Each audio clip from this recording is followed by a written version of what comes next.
Hello everyone, welcome to Just Invest Today. In today's video, we are talking about Facebook slash Meta. The CFO actually came out and talked about the company during a conference. And he's just talking about all the news about the headwinds, about the IDFA for Apple, about the changes they're seeing in Facebook. And I think this stock can be a very exciting company moving forward. Do you think this company can get back to $330 this year or maybe next year? Is Facebook slash Meta a buy right now? We are going to get into it in this video.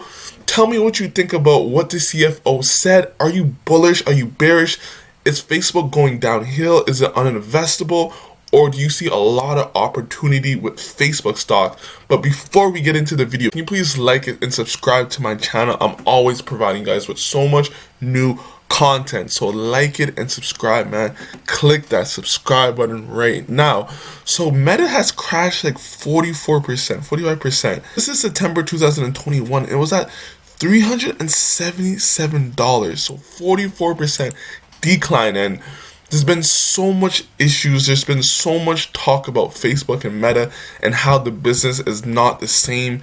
It's going to get killed in the future because of what Apple did to the business. So we're going to hear some of the CFO comments talking about the headwinds with Facebook, Meta, with the IDFA with Apple, the $10 billion cost, with Oculus, and how they see Reality Labs. We're going to get into it in this video. CFO Dave held a conference with Morgan Stanley for technology, just talking about what is going on with Facebook, with Meta, and what they're seeing going forward. So he talks about the issues, because remember, we had the pandemic and the e-commerce boomed in that sphere, but now it kind of slowing down. So that has a huge effect on the business of Facebook.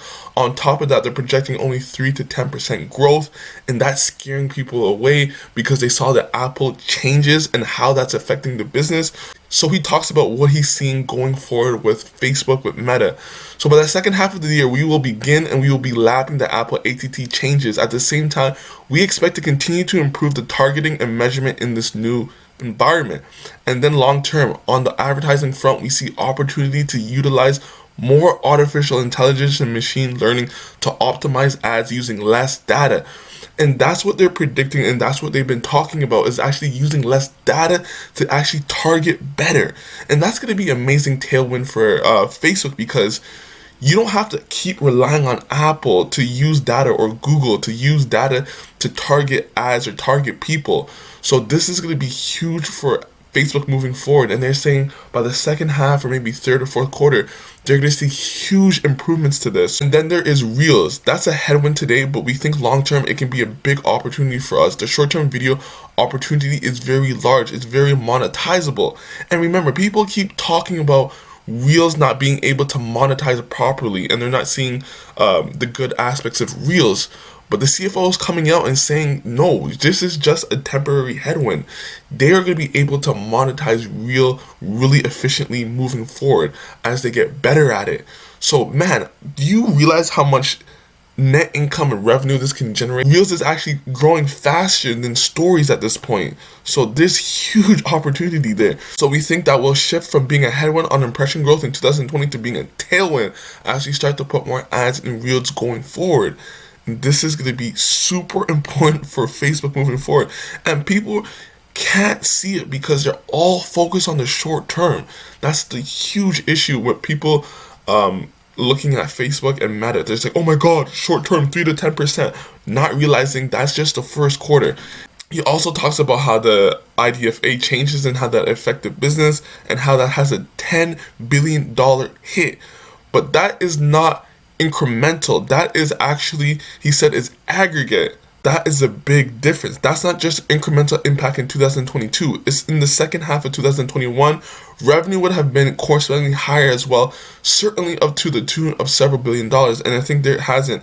I think it's a little bit of a probably because we talk about 10 billion.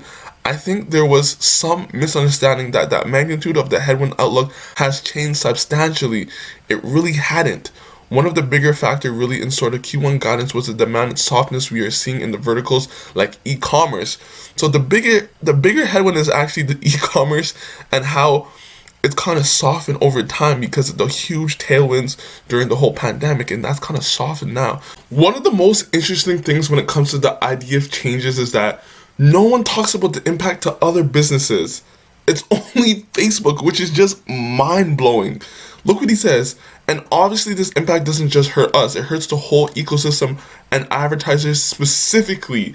So why do people keep going to Facebook? What happened to TikTok, to Snap, to anyone using social media? It's going to affect everyone equally. This is not a Facebook only issue. This is the whole Apple market, the whole Google market. So I just never understood that. If everyone's advertisements get worse, who do you think is going to do it better than all of them? Facebook. They have massive amount of data and they have the most experience in this field. So it's just kind of amazing how no one talks about all the other advertisers when it comes to social media. The CFO came out and said that 62% of the monthly active users on Facebook are actually using Reels, up from the 53% in 2021, which is amazing. And one of the biggest things that people talk about when it comes to the negativity against Facebook is that, think about TikTok. TikTok is going to destroy Facebook. It's going to destroy Instagram, whatever happens, right?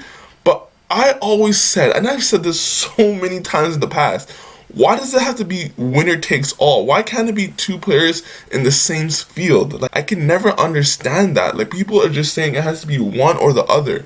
What happened to having both players win? Like, is that a possibility? And he actually talks about this. Obviously, we're well behind TikTok. In India, where they are not operating, we're clearly much bigger. People also forget that TikTok can't operate in India. And we know India is a huge tailwind, has I think the second biggest population. For context, Reels is our fastest growing format. It's growing faster than Stories at a comparable time in 2018. We think that the market for the short-term form is large enough that there will be an opportunity for multiple players. And I've always said this. And while it's a headwind for impression and revenue growth as we ramp in 2022, long term, and that's what we gotta remember, long term, we think it's going to be a tailwind. And this is key because remember, people were shitting on Facebook when Stories came out and saying, oh, it can't monetize it, it's gonna have so much trouble. But boom, look what happened. 2018, Stories became a huge success for Facebook and it began to monetize that, and it took a little bit of time. So that's what we're gonna see probably in the third quarter. We're gonna see maybe Reels monetizing heavily in that sphere, and then we're gonna see revenue growth kill it. CFO talks about the CapEx spending that they're gonna do, and man, this is my opinion. My opinion is that if you really think about it, why are people so against Facebook spending money? It's just like they just don't want them to spend money on something different, something actually elaborate. Oculus has grown over 100% growth year over year. Like, that's not just something that's just they're throwing at the wall and it's not growing. They're seeing amazing growth in that sphere. If Amazon does this, it's okay. Like, Amazon can have negative free cash flow, or they can spend so much money and no one bats an eye to that. And it's just crazy. But once Facebook spends a lot of money and they see their operating margins go down, oh, it's a huge problem. It's an issue. People have different rules for different companies, and it's kind of crazy when you just understand that people have different rules for different companies. I'd rather them spend on something they're seeing success in than just holding cash on the damn balance sheet or not investing for the future. I'd rather that than just sitting on cash, not investing in the future, just having the same old Facebook, Instagram products. That's just stupid in my opinion. At the same time, as we talk about, we are investing a lot this year, and we do expect revenue in 2022 to grow more slowly than expenses. So yes, you're going to see revenue grow more slowly than expenses because they're going to be spending a lot on the metaverse and just on infrastructure, on AI, on management, on people, and that's all good things in my opinion. So our operating margin will be lower than it was in 2021, and that will be true overall in the family of apps segment as well.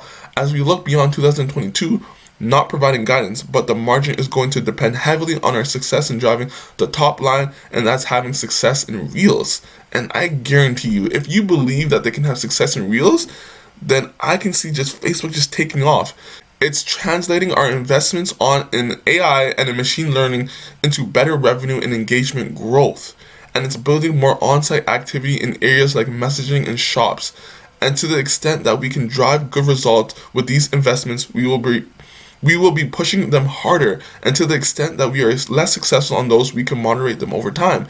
So that's amazing. That's what I love to hear. If they don't see success in actually generating incremental profit from Reels, from their metaverse, from all that stuff, they're going to push that back and then invest heavily in what they've been doing on the forefront before. But if they see amazing success on Reels, on Shops, on in-app messaging, they're going to push that heavily. They're going to invest more money into that. And that's going to show tremendous growth if they see success in that. And think about it. It's freaking Zuck. Zuck doesn't really lose, man. When he sees success and he has a desire, he's an amazing manager, he's going to go for the kill. And that's what I'm seeing, man. Like, how can you go against Zuck? He has proved time and time again that he makes the right decision when it comes to management, when it comes to putting money where his mouth is. In 2022, we have a planned capex of $29 billion to $34 billion, and that's driven by continued investment in the infrastructure. So it's data centers, it's servers, it's network infrastructure, and we are investing ahead of a future growth that we want to make sure we have an adequate capacity to ensure that we can continue to support the growth that we expect. The investment is almost entirely to support the family of apps side of the business. Reality Labs really today doesn't consume a meaningful portion of our infrastructure capacity. And this is super key because people are thinking that Reality Labs, it's taking all the 29 to 34 billion CapEx.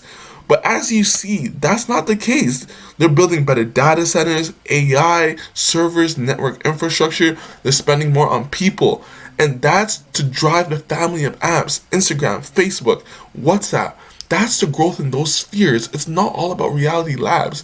And people always get that confused. They think all that 39 billion is just for Reality Labs. No, it's just to better target advertisers as they build better servers, data providers, just targeting. Think of that as CapEx spend to increase revenue from the ads that they're serving to customers. So there you have it, man. What do you think about Facebook and Meta moving forward? Do you see this as a $330 company in the near future?